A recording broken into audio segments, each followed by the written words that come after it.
Ooh, that's new. I haven't had that one yet.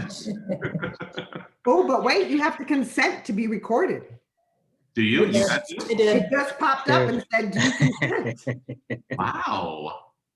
That is definitely new. That must have been a little There is a legal issue going on somewhere. Zoom there.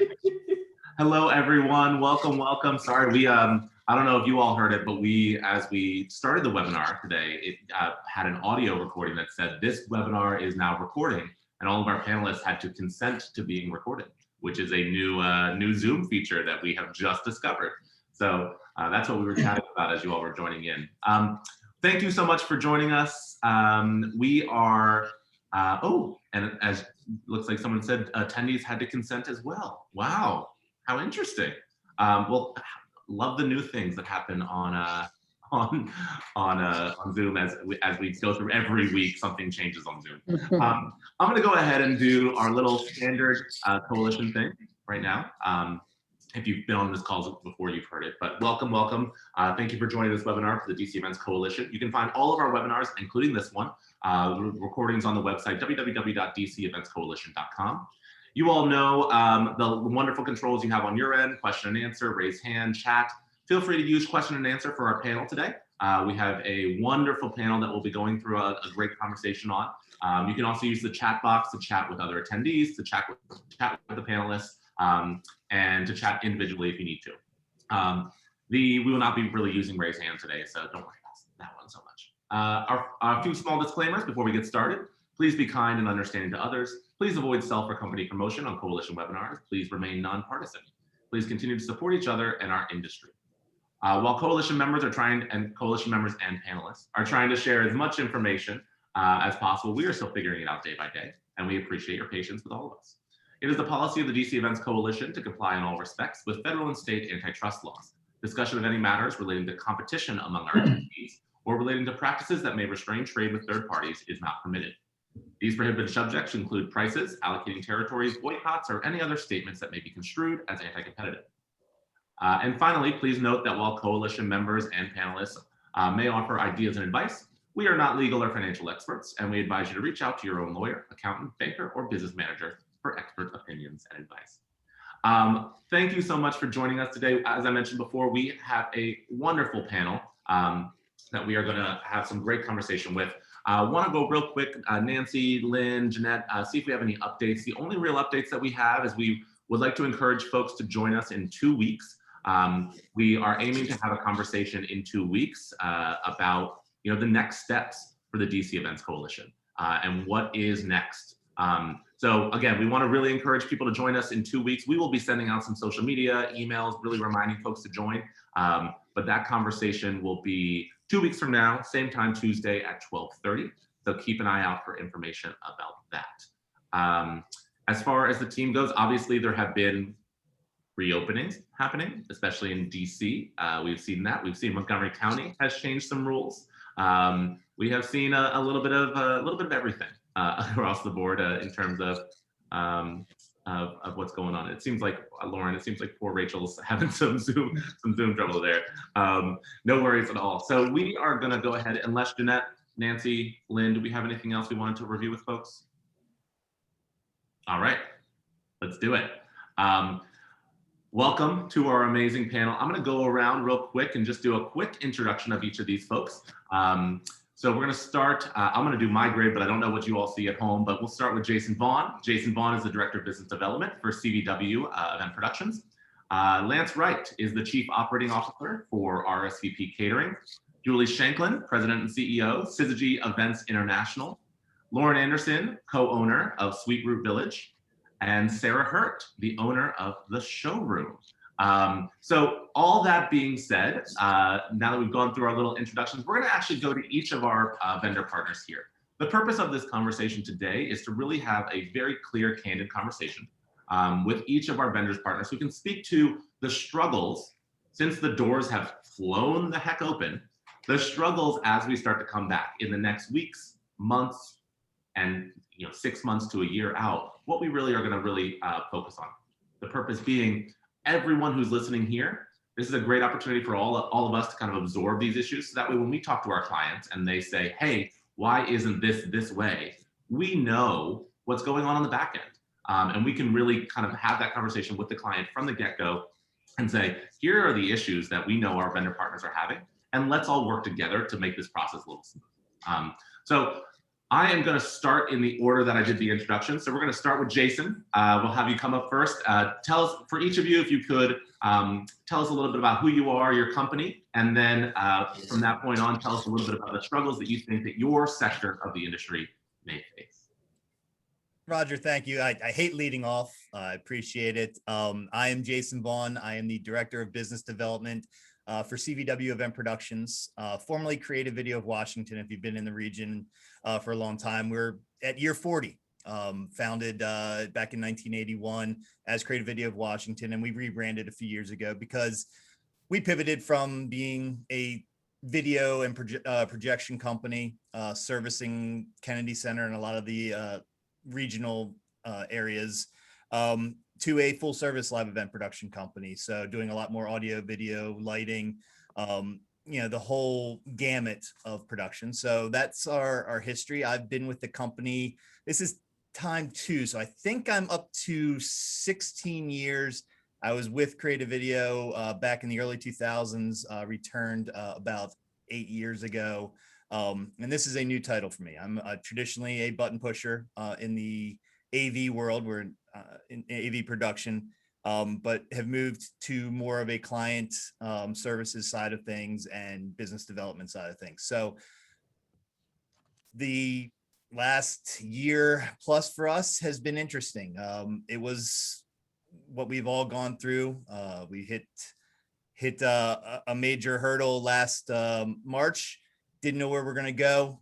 We quickly pivoted into the virtual realm, and we've been producing virtual events for the last year, and very lucky to do so. Obviously, I know a lot of our partners, our fellow vendors, our competitors had struggled through a lot of this.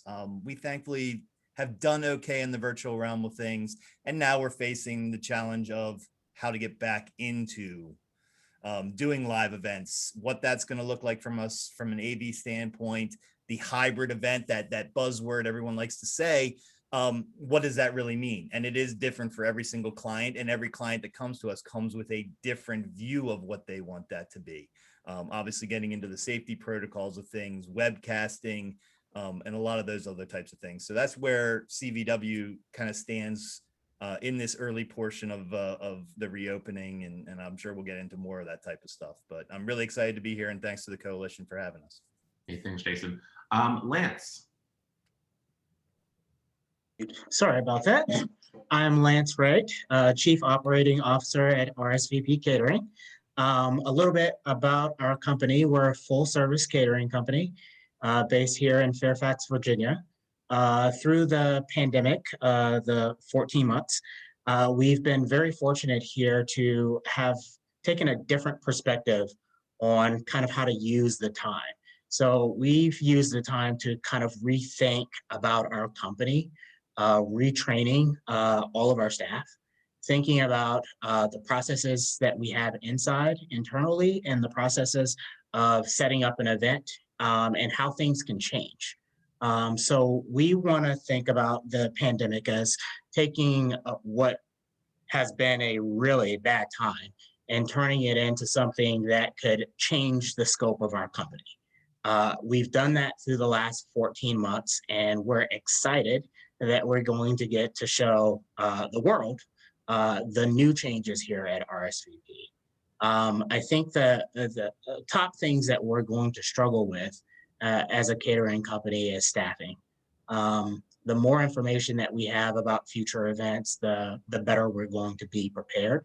I think that while the company has done a great job at retooling and retraining, it's going to be everyone that we add after the fact that we're going to need to find time to train and get up to speed as to all things COVID.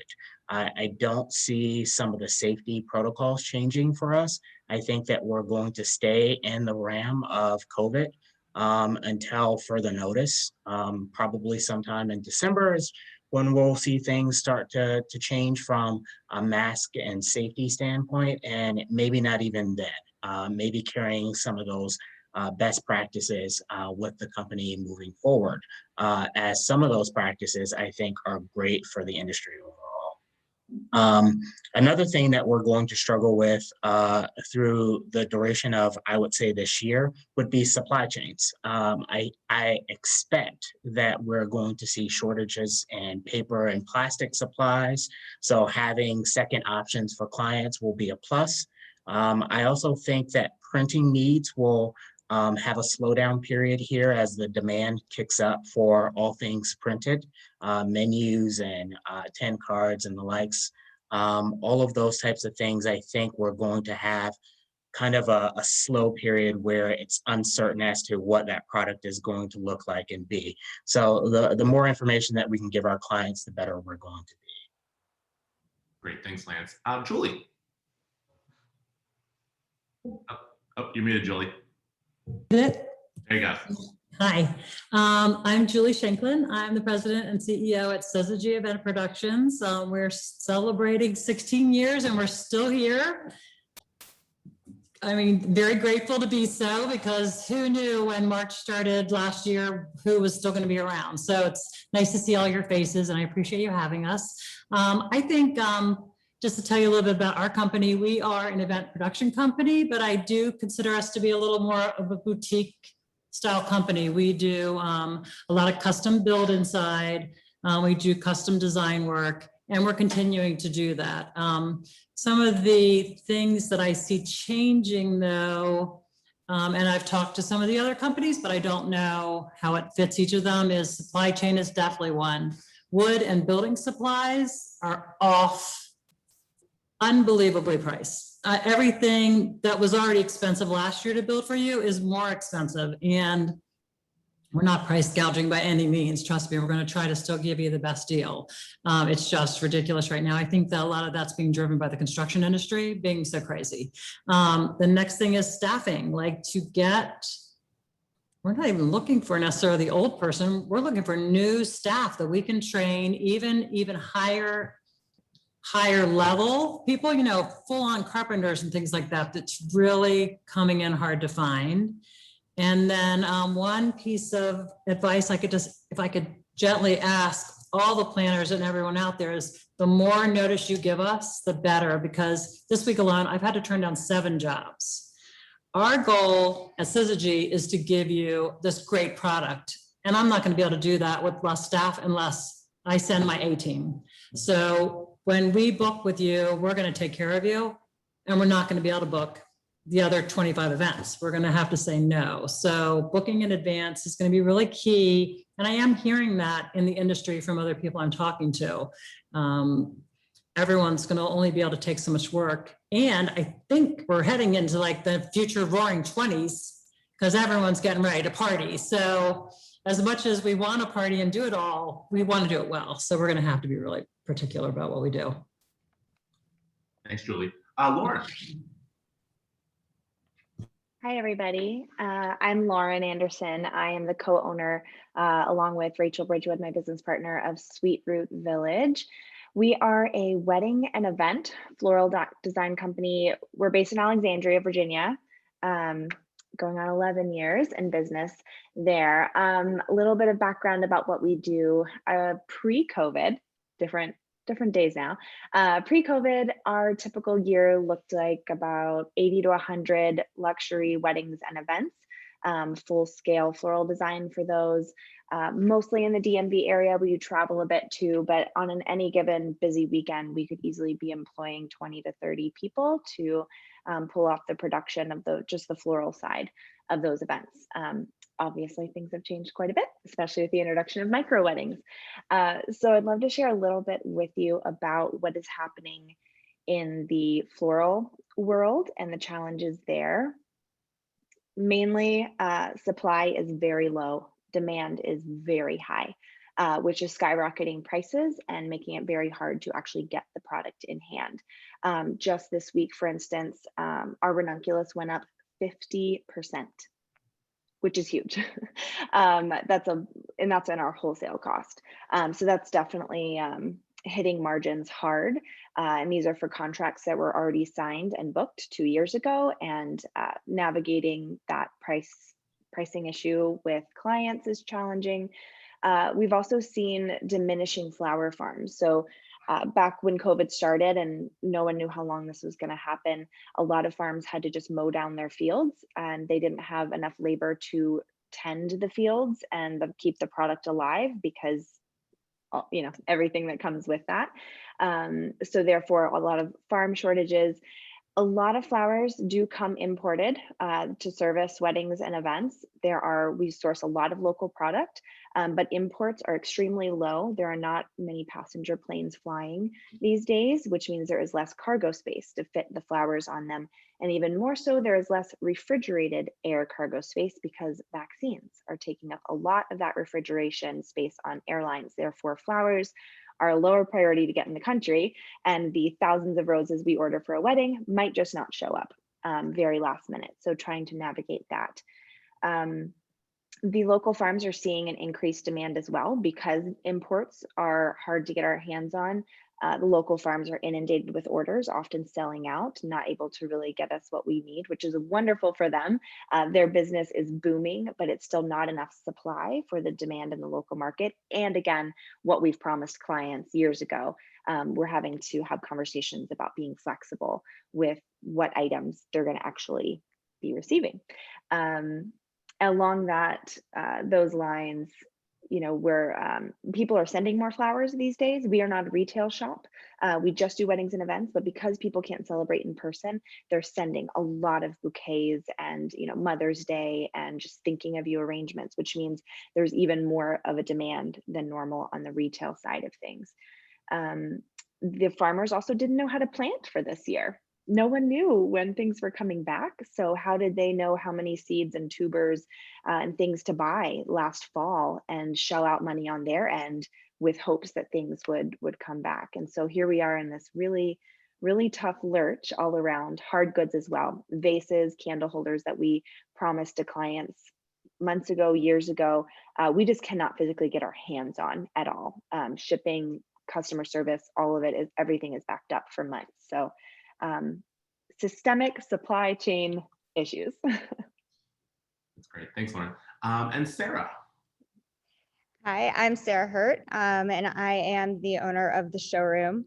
We are an 8,300 square foot event space located at the corner of 14th and L Northwest. And you can see the space behind me here. It is really just a blank slate. So a lot of our challenges are, in fact, our vendors' challenges, because everything pretty much comes in while our space is really set up to operate high-level events. We don't have all the equipment in-house. So, when everybody else is facing staffing and supply shortages, that also impacts us. Not to mention, the fact that we also are kind of having a hard time figuring out, everything is opening and it seems really exciting.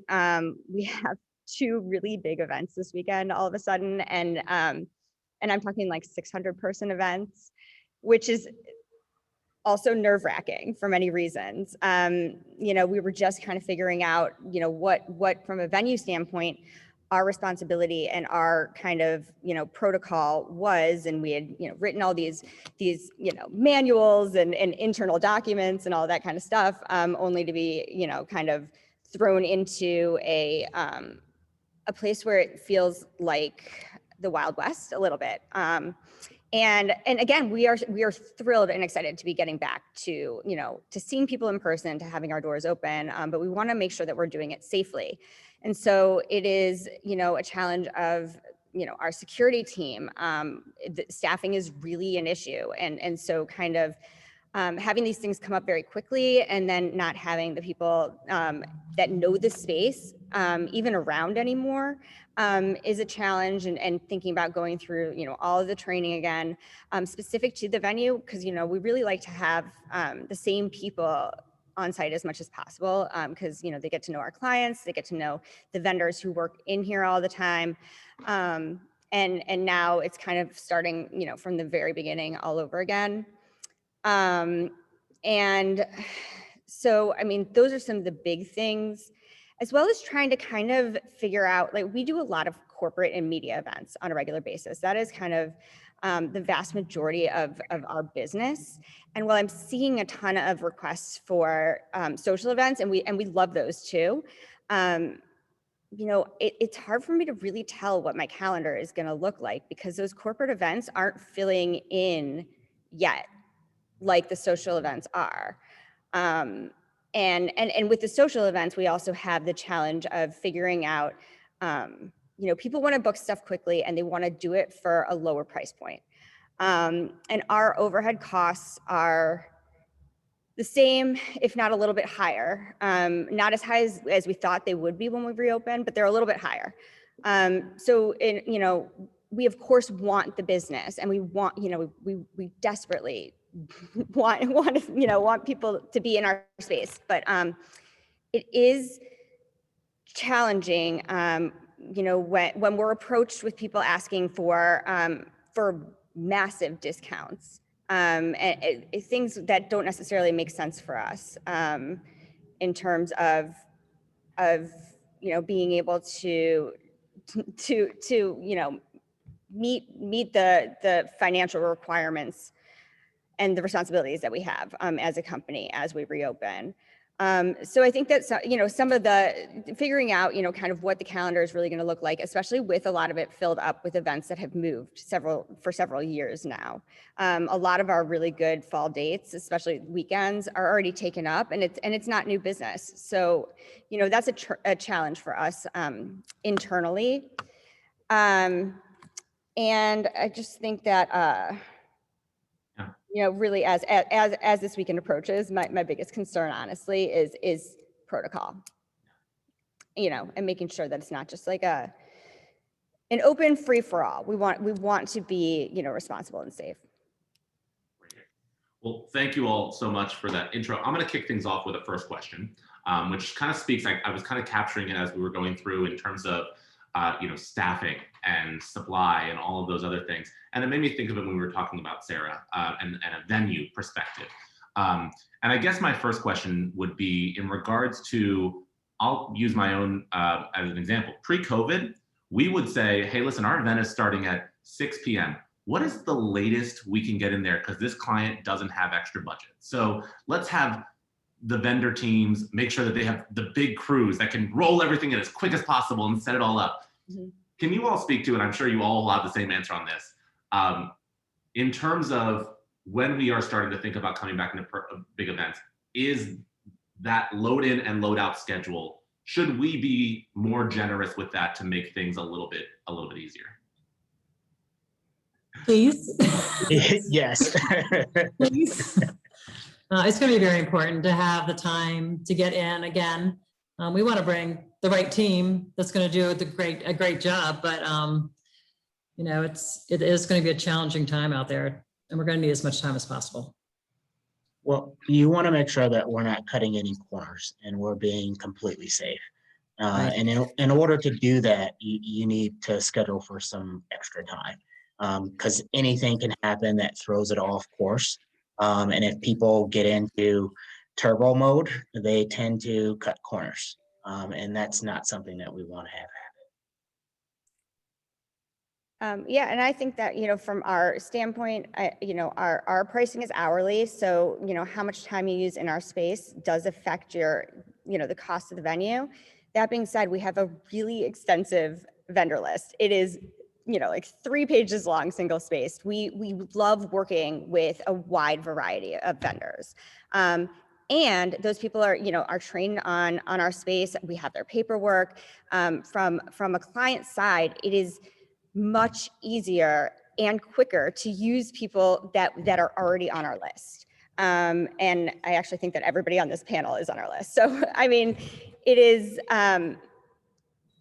if we want to be creative and we want to figure out ways to work with clients who might not necessarily have the budget, and figuring out, either if it's vendors we work with all the time and they can, come in here and we don't need a ton of people on site to oversee them because they know the space well. That definitely helps. Or just, kind of figuring out ways to either cut down on hours or cut down on the amount of people coming in who we need to, train all over again at that point. Makes sense. And we'd understand that there are some new leads or new captains and from companies that we work with all the time. We totally get that.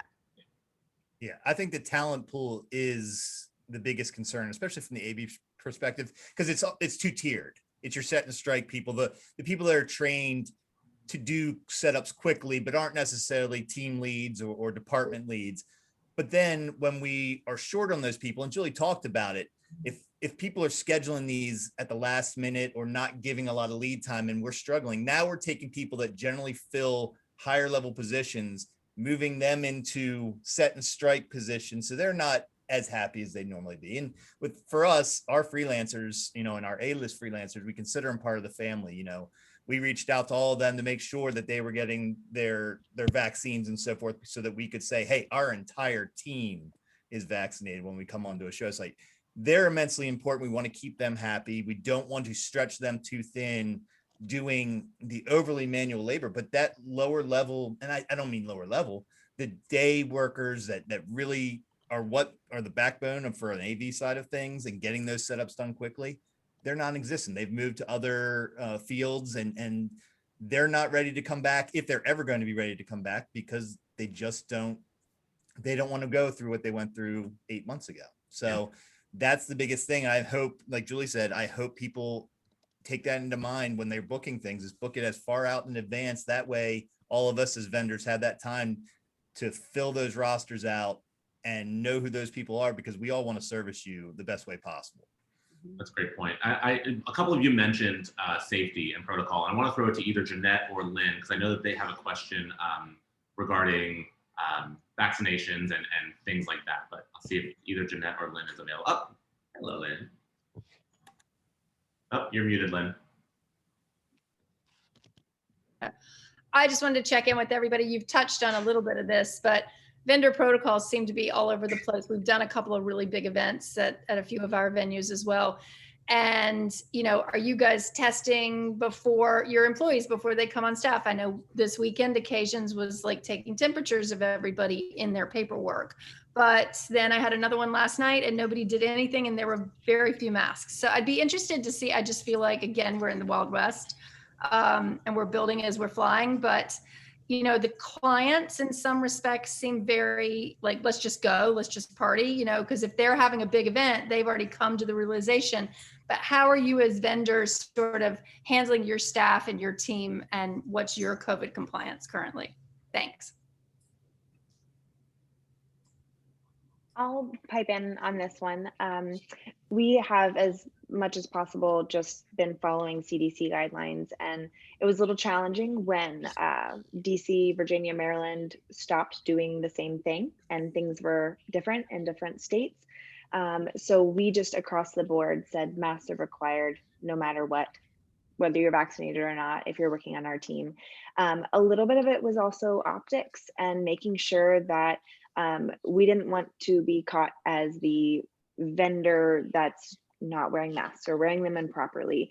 We didn't want to open ourselves up to any of that liability or any of those questions, or having to prove if any of our employees were or were not vaccinated. So until further notice, we have just required all of our on-site teams to be masked. So that's where, like, until further notice, when does that end? Lance and Jason, because you are actually on site when the event takes place, whereas the rest of these amazing and remarkable people get the option, get to come in, put it in, and then run away. And Sarah, you as well, because your team is there on site. Do you have a different method in which you're requiring your staff? So, for instance, I'll throw this at all of you. Client says, I don't want anybody to wear masks.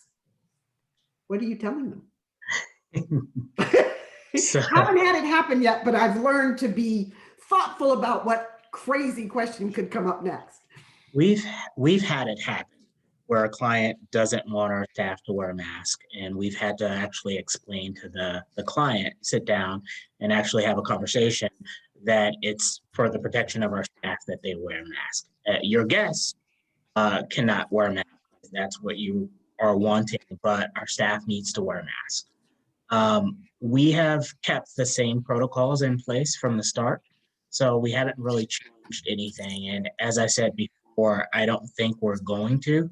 I think that we're going to keep those same protocols in place throughout the duration of this year, or until told by the CDC or the federal government that we need to stop the current protocols.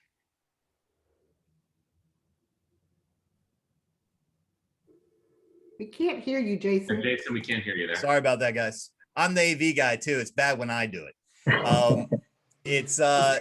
We haven't had a client come to us yet with that type of request, but we just tell them it's our protocol, it's our rules that our folks are going to wear masks. Now, internally, if we're client facing or customer facing to our customers, we're going to wear masks.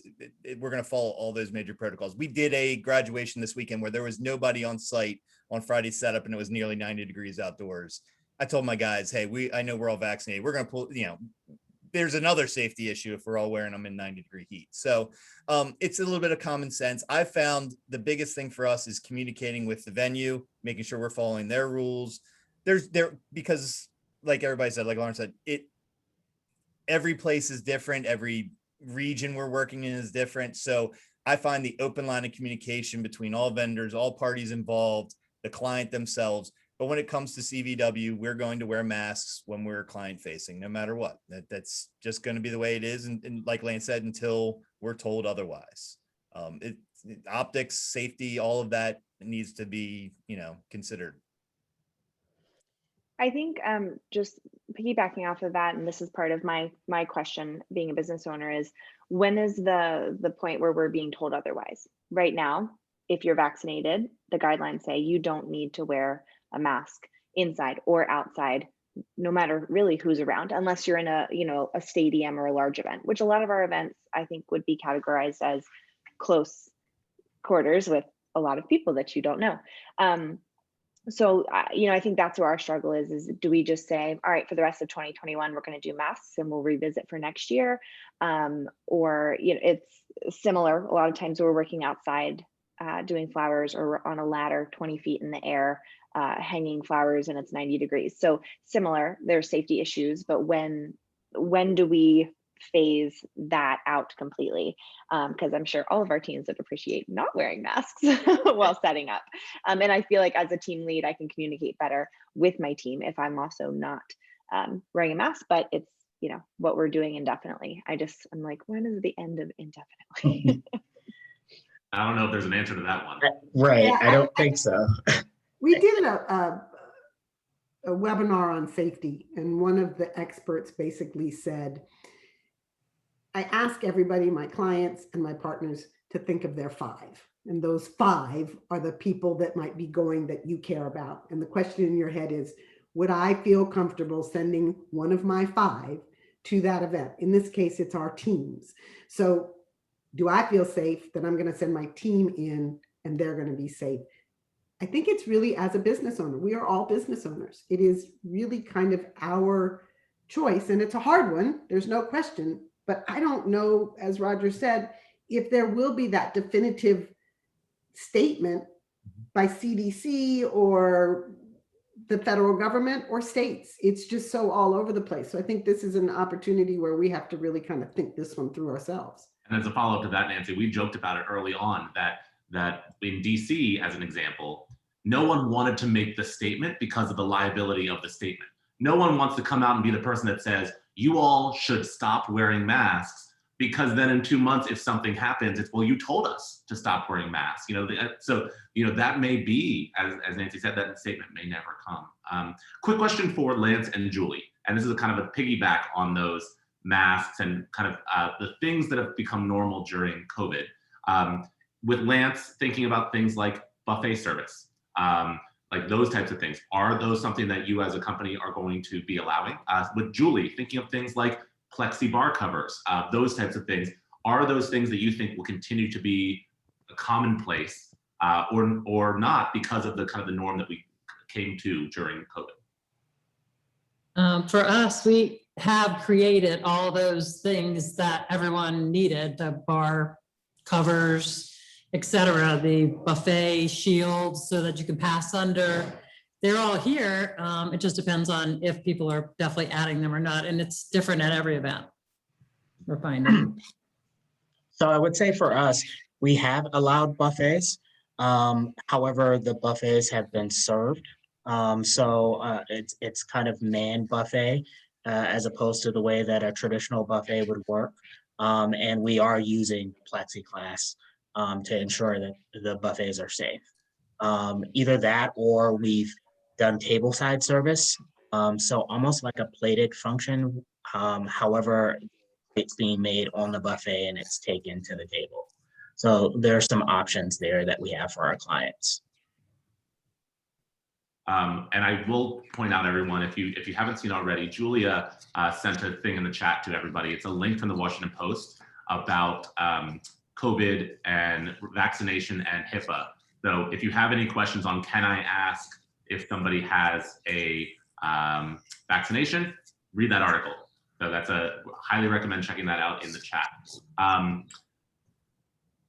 There was a question about, and I think this is a good kind of statement, kind of as a follow-up to that article. I know that Jeanette was thinking about this earlier in terms of, I think all of us are going to have clients that reach out to us and they say, hey, I want everybody at the event to be vaccinated. How are you handling that? How would you handle, if you haven't already, how are you handling requests like that where the client says, I need confirmation that everybody at the event, all your staff is vaccinated? Is that something you're willing to kind of go through, or is that not, is that kind of pushing too far? I have to say, so full disclosure, I have a 1 and a 2-year-old. So for me, I would require, just in our little, group of people right now, it's really, I mean, we're running on bare bones here. It's really, me and my husband and then, like one other person at the moment. And everyone's vaccinated. But for me, that would be a necessity just for safety reasons with little kids. I don't know. I mean, I don't know where you draw the line, especially I can't speak to if I had a really large staff. Our staff is entirely vaccinated right now, but as it grows, I don't know how when we're looking for those freelance people, I don't know how we're going to control that. Anyone we've seen, hey, fall's coming, better go get those vaccines if you want to work. So we're encouraging it, but I don't know that it's how to make it mandatory if it's not mandatory. Can you make it mandatory as a business owner? That's a good question. We did it in-house because we wanted to all be able to be here and be comfortable and not worry about it. But we haven't done it. Well, we haven't done a lot out yet. So as we start to spread out more, I guess we're going to have to really evaluate that. It's a good question. So we've had that request, and the way that we've handled it is we've reached out to the staff and said that, hey, this client wants to make sure that all of the staff attending this event is vaccinated. We've created a form for them to sign, verifying that they're vaccinated, and that's the staff that we would send to that particular event. Again, we haven't made vaccination mandatory here at RSVP. We've encouraged it. We've got all of our employees accessing the building are vaccinated. All of our employees that have been with us through the duration of the pandemic have been vaccinated. However, as you stated, Julie, it's going to be all of the staff that we add after the fact that we want to ensure are safe and acting in a safe way. Great. I have a quick question. So yes, I can come on. And I guess this is really good for Julie and maybe Sweet Root and for everyone really, but let's talk about freelancers. I mean, there's, all of our teams have really slimmed down over the past year due to the industry getting hit. How are you going to necessarily control that? Some of our amazing freelancers and gig workers that we love and that we get to see week in and week out, they're working two or three different companies a weekend, maybe even an event day on a Saturday. They might be working with RSVP and then doing a loadout for Syzergy in the evening. So there's a lot of overlap there. I think consistency is key here, but how will you regulate that necessarily? We are going to have a form that we ask each person that is coming on staff to fill in. We had one person last week that wasn't vaccinated, so we chose not to use him because of the location we were going to.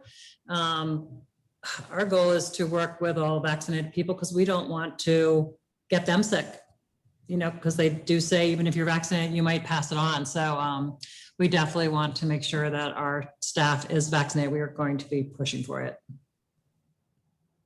I would say we're in the highly encouraged, not mandatory category. I think there's a lot to navigate and an interesting potential slippery slope with that. So we, are almost our whole team, internal team is vaccinated. We are not requiring it of our on-site team, although I will say almost every single person who works for us on the weekend has been very excited to walk in the door and say, I'm vaccinated, can we have a hug? So this is why, regardless, we're all wearing masks indefinitely, because in theory, as we've all seen throughout COVID, whether you're vaccinated or not, wearing that mask is that first layer of protection. So we're going to keep that going for now. But I think this is a really interesting conversation, and I'm going to read some of those articles about what we can and can't require. It's interesting. Yeah, I mean, also, like, we will be hosting events where there are people here who are too young to be vaccinated. So I think that kind of comes into play as well. We do a lot of bar and bat mitzvahs. We do, events where there are people here of all ages. So I feel, just personally, I feel like there is a safety issue if we have unvaccinated people around people who don't have the ability to be vaccinated yet.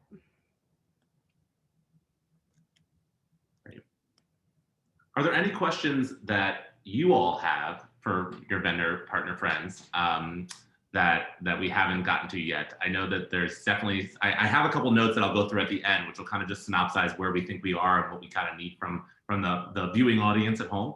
But wanted to see if you guys had any kind of notes, questions, or final kind of key points that you want to make sure everyone knows.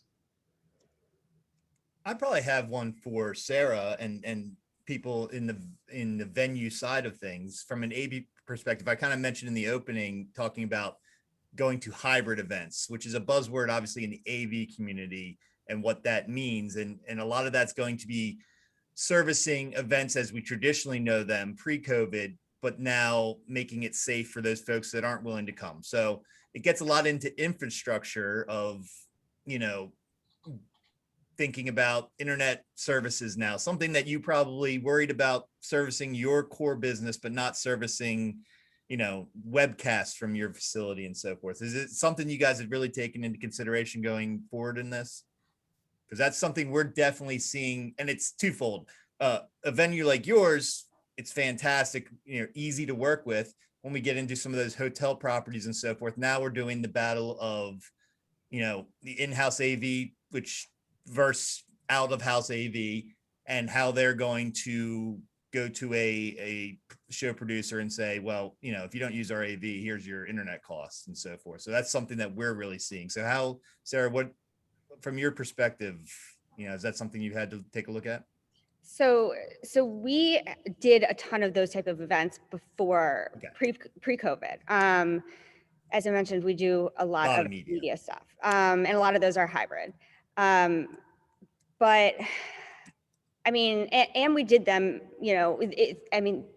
really they were kind of what sustained us for a while during COVID. We had a fabulous internet partner that was not our actual service provider, who handled all of our clients, who did everything. I mean, I worked in historic buildings for years. And so like, this is, to have the internet just be awesome here has been, I mean, a life-changing event. But that person did all the hand-holding, for our clients, and that company went away with COVID. And so now we're dealing directly with the service provider, which they don't necessarily understand, the nature of our business. They don't understand a lot of the stuff that this middleman company totally got. And so our challenge has been figuring out how to navigate that, especially because they were already here. Yeah. So, it's convenient because they don't have to go and, bring a whole new company in, but it has been one of the biggest challenges, actually. I mean, the internet works great still, but in terms of like internally and making sure that our clients are getting what they need and getting the service that they deserve and everything, that has definitely been a challenge for us. Yeah, because, a large internet provider is only worried about providing to you, not your end clients. Now we went through the same thing, building out our studios here. Yeah. I mean, but it works great, which I mean, again, coming from, managing historic spaces, the fact that it works great is the first step. But there is there's some work to be done in terms of making sure that the process works smoothly. Yeah. Well, thank you all. Before we kind of do any like last minute wrap up, I just want to I took a couple notes while you all were talking, and I think that these are kind of the takeaways. And feel free at the end when I'm done to let me know if there's anything else that you really want people to take away. But the biggest takeaways being, number one, notice. The more the better. Get things on contracts with people. Know that the contracting and the proposal process is going to take longer because a lot of folks still, a lot of teams still don't have what they had pre-COVID in terms of the people that are spitting out proposals. So more notice, the better. Even if you're still in exploratory, reach out to your vendor partners and just let them know that we're thinking about it and we just want to put it on your horizon. Number two, flexibility. It seems like that's kind of a really big thing. Things may change. I'll use Sweet Root as an example. You may request pink peonies and pink peonies may not make it into the country. So we just need to, across the board, have flexibility in terms of what we're working with.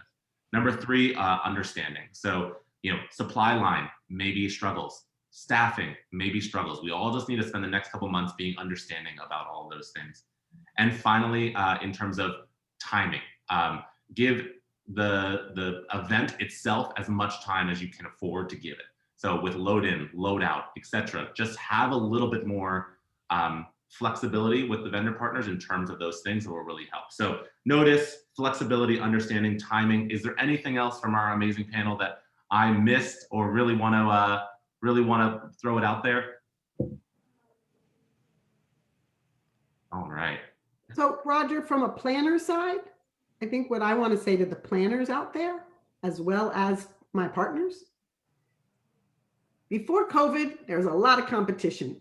I don't want us to be competitors anymore. I want us to be an industry and I want us to be colleagues. So when that client comes to me and says, I am not going to turn around and go, because that doesn't do us any good. I was looking for the words, but I thought the slaps worked much better. So I think that to all of the planners out there and to all of our partners, I think that the key here is communication. Not communication about the client, but communication about how we're going to move forward in this new environment. Because I'm not going to call it new normal, because I don't think we have that yet. And I don't think we're close to that yet. So I know as a planner, what I'm going to ask all my partners is make sure you keep me abreast all the time. So if it means if you've got some blank email that you send out that says, this is this week's updates, I can't get peonies, or this is this week's updates, I don't have these dates available, that what we will all begin to do is be the resource to one another, because I think that that's where this challenge is. If we're looking to the federal government or we're looking to the CDC to tell us what to do, I don't think that's going to happen. So as the logistics and experience specialists, I think we just have to all come together and make sure that we communicate probably in a way that maybe we should have, but we didn't. And I think is a good way to do it now. I don't do an event without a meeting with all of the vendors together. And I think that we kind of slid away from that. And I think we're going to have to get back to that tenfold, because we're all in this together. And I want to thank all of you and give you all a big hug, because I know it's really hard right now. But thank you, thank you, thank you. All right, I'm shutting up, Roger. I was just going to say, I think the biggest point of that is that we are all in this together. And that was really kind of the purpose of this, is to let everyone know that we're all in this together, and let's see how we can help each other through this process. So that open line of communication is awesome. So what we'll do is, anything else last minute, last thing from Jason, Lance, Sarah, Lauren, Julie? All right. We will do some social media stories with those kind of key takeaway points just to really hit them home. But we appreciate you all being on today. We appreciate everyone for being here and listening. And we'll see you in person very soon. Thank All right, you, see you guys. thank you, thank you. Take care. Bye. Bye. Thank you.